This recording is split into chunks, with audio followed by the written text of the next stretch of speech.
Star Trek Discovery is here. NERDSoul.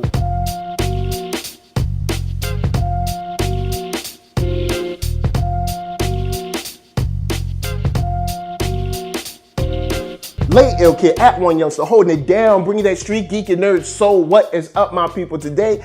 Oh yeah, we coming with another wonderful episode of That's Right on Screen. Today, it's going to be a little bit different because we're not really breaking down any topics since we had a special event this weekend. We're going to talk about Star Trek Discovery. That's right, we had episode 1 and 2 come out on Sunday, so I figured I'd talk about this one and I'd talk about the next one tomorrow. And I hope you got a chance to see it because it's pretty good. So in episode 1, I've got to say that what I loved about this is pretty much what I expected from with the trailers. This thing looks good. Like, they spent some money on this. Like, CBS is definitely swinging for the fences because it looks like they cared about the makeup, about the outfits. Even the way they shot this is very unconventional in some of the shots and how they pan, how they bring things in and out, how they cut different scenes. And I really enjoyed just the ships, the effects, just the atmosphere that they provide of the Federation at that time. And I think they really put a lot into the relationship between Michelle Yeoh and Sonequa Martin Green. And the reason I'm calling the actresses by their names is because even though I can pronounce Michael, that's my name, Michelle Yeoh's character is a little harder for me to pronounce, and I'm not messing that thing up. Not on my show. I ain't gonna do it. So here's the deal.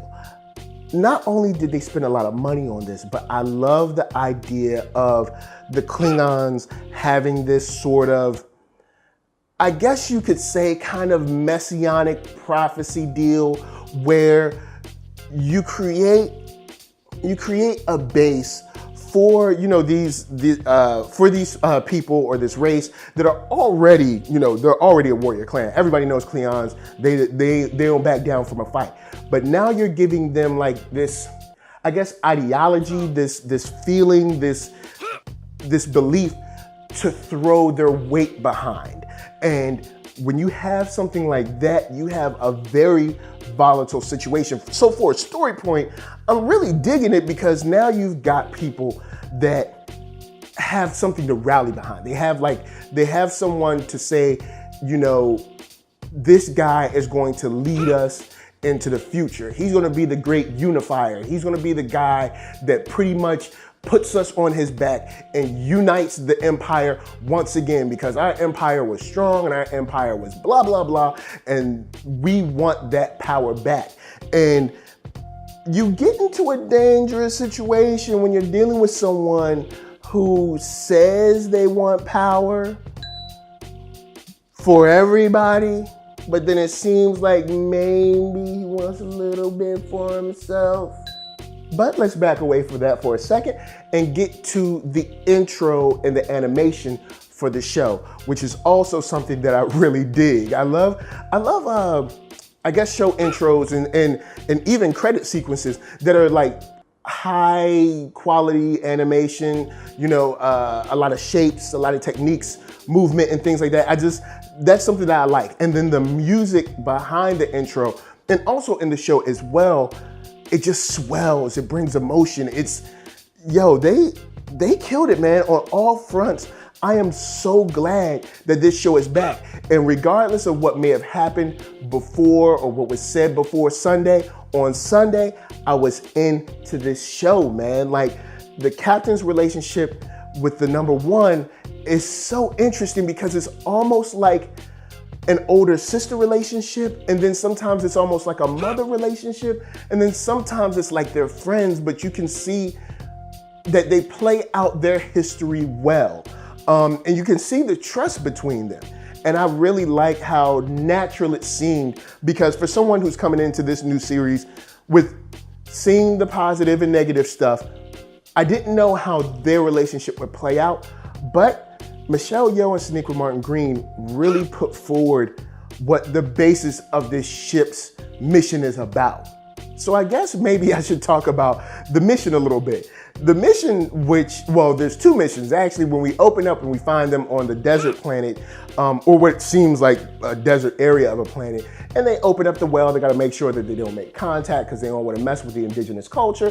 And that's, standard Star Trek fare. You ain't supposed to be messing with the people that's there. You just wanna help them, give them some brand new water, and everything's all good. But when we get to this beacon of this outpost, it's very interesting to see the interrelational, kind of attitudes and everything at play, because you got Michael and you got Michelle Yeoh on some like, yo, man, something's there. We need to check it out. Maybe we shouldn't check it out. And then once we find out that this is a Klingon situation, whether we should shoot or not. And with Michael's character, I love how even though she has her history with the Klingons, but she still went and was like, you know what, let me make sure I'm not tripping.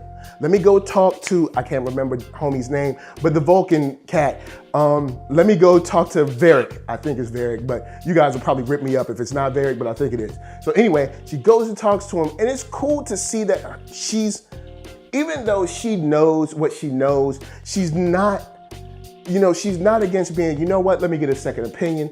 I don't want to be tripping. And I like that about her character. It's like, yo, I know the Klingons. I know how they get down. But before I throw everybody into this fight, let me see if I'm bugging or not. And Varric's like, yo, you better shoot them first, son. Cause man, like, look, check it.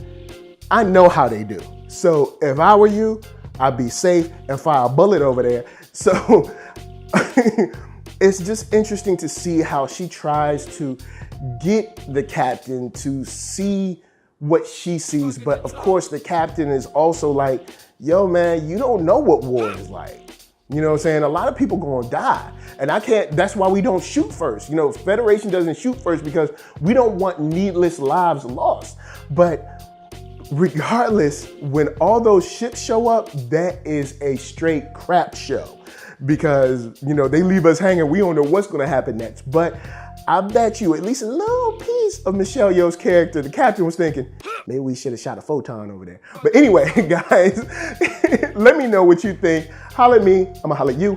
Down in them comments, let me know what you think about the first episode of Star Trek Discovery. I had a fun time, man. It looked great. The music was great. I love the core relationship between Michelle Yeoh, Sonequa Martin Green. There's so much for me to enjoy with just the care that they put into this project, because it looks like they are not playing no games with this new show. So of course, before I bounce, I got to tell you guys to subscribe. That's right, subscribe to the channel. Got all my videos. You can go through the whole catalog, B. Then hit up shop.thatnerdsoul.com and pick yourself up a t-shirt, player, and don't forget to get one for them playettes. Then come back here, like, comment, subscribe, and share that Nerd Soul. That's right, there's no better way that I can show people that you like what you are watching. So, LA, what up? VA, what up? RVA, you got my heart, and please be good to yourselves. Be good to each other. And remember, if you ever come in contact with a Klingon, swing first. Peace.